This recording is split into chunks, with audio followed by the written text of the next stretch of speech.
Graça e paz, irmãos e irmãs. Graça e paz. Hoje nós continuamos falando sobre o nosso tema de maturidade, né? Exatamente. Nós falamos sobre a maturidade na caminhada com Jesus. Certo? Sim, exatamente. Na caminhada com Ele, como é que nós nos tornamos maduros em nossos relacionamentos, por exemplo, mesmo em contextos difíceis. Como que a gente, através de Jesus, a gente aprende maturidade? A maturidade que vem através da caminhada com Jesus, né? Sim. Isso é o que dá o crescimento quando a gente caminha com Jesus. Então, vamos ver aqui um pouco disso.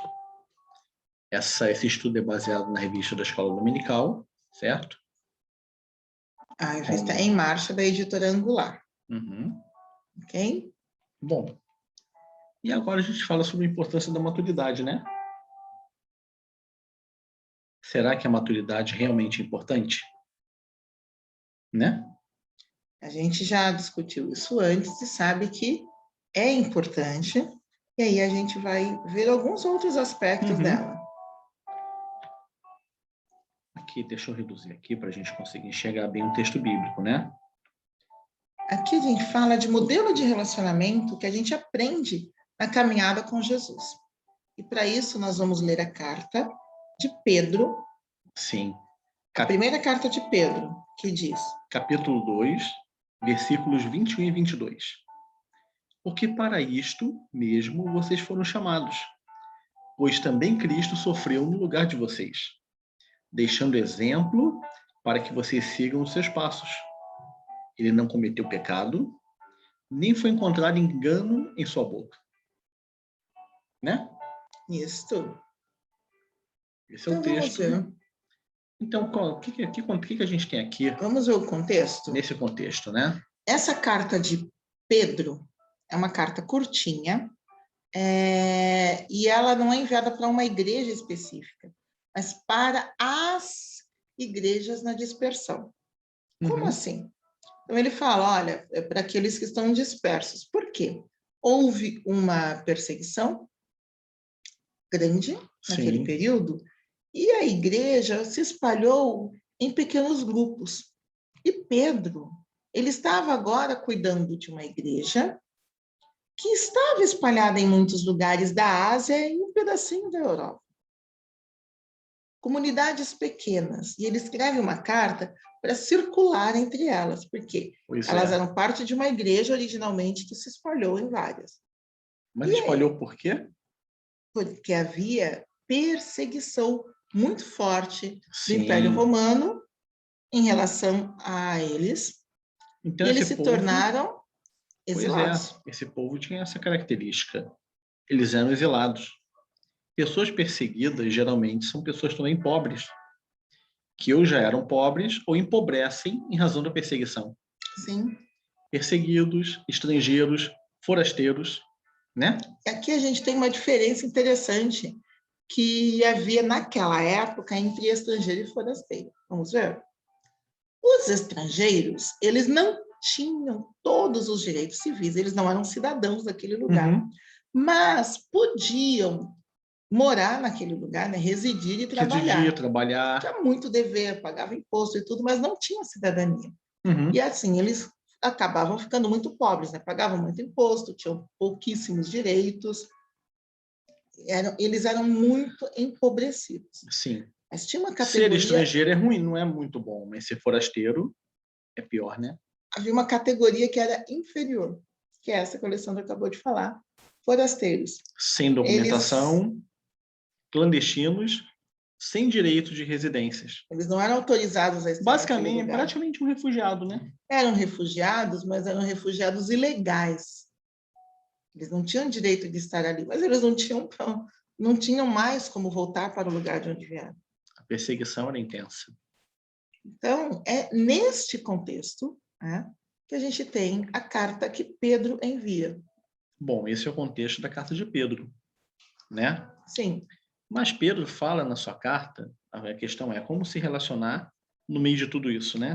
Não é da perseguição, como é que acontece? A gente vai buscar revidar, a gente busca... O que vocês devem fazer? O que nós vamos fazer no meio disso tudo?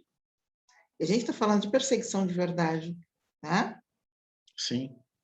Aproveitar, tá, de repente, aproveitar da clandestinidade forçada para viver na ilegalidade, né? Eles eram ilegais do ponto de vista jurídico, mas eles não aproveitaram isso para cometer Atos ilegais. atos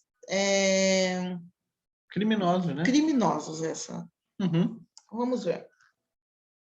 Aí ele chama, Pedro invoca como modelo para aquele contexto Jesus, né?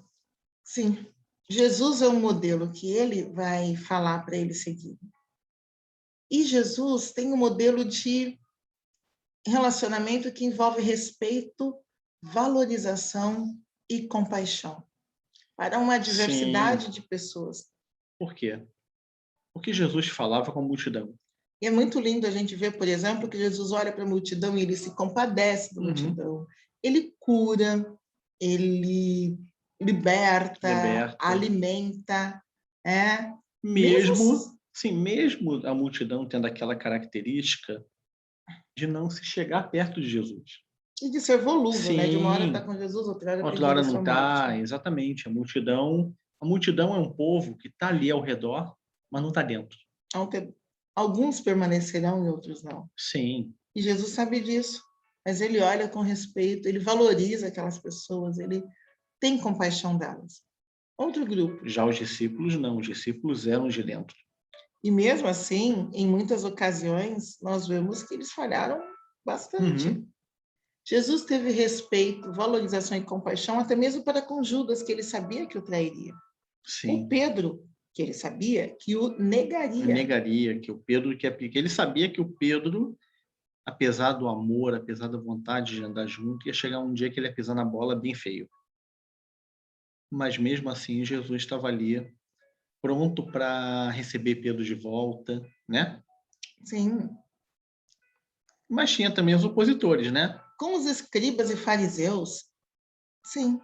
Nós vemos que Jesus muitas vezes foi à casa, ele ia às sinagogas e conversava também com escribas. E por mais que a gente veja um relacionamento mais duro, muitas vezes, Sim. Mas era novamente de respeito. De respeito, exatamente. De valorização e de compaixão também. E a gente vai ver que entre os discípulos de Jesus havia fariseus que se converteram e o seguiram. Haviam os opositores e haviam aqueles que representavam uma ameaça, que eram as autoridades da época. Ele também se relacionou com as Sim. autoridades, na mesmíssima linha. Mesmo com aqueles que tinham poder de matá-lo, né, fisicamente, ele se dirigiu com respeito. E aí, há um modelo ali, né? O que se caracteriza o relacionamento de Jesus em Pedro cada... fala. Exatamente, o que tem? Então, Pedro fala, como é que Jesus agiu? Ele não peca. Uhum. Ele não vai errar. Ele não vai fazer algo que representa. Ele não peca porque ele é perfeito. Mas, sim. Ok, vamos pensar em questões práticas aqui que vem a seguir. Ele não engana. Ele não fala quando alguém está errado, ele não fala que está certo. E ele também não manipula, ele é claro. E isso faz parte do respeito. Ele é muito claro acerca daquilo que é o correto. É interessante que... Existe verdade e clareza. Alguém com tanto conhecimento da natureza humana como Jesus poderia se dar muito bem manipulando pessoas. Ele não manipula. Ele não fala, por exemplo, os discípulos que ele está chamando para uma vida fácil, doce e tranquila. Né? Ele deixa claro que vai ser uma vida difícil segui-lo. Ele deixa claro para os escribas e fariseus que havia alguns erros de atitude deles. Ele deixa claro para a multidão que ela era volúvel, né? Então, ele não engana. Ele também não revida.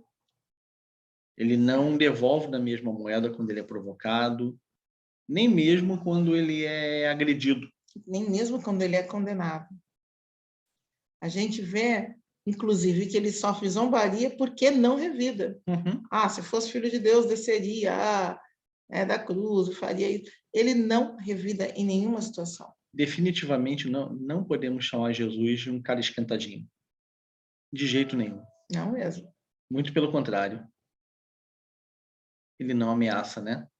Em um vídeo vai cair fogo do céu sobre a vida deles. Olha, vocês vão para o inferno. Ele traz evangelho, que é boa notícia. Uhum. E a boa notícia é a salvação.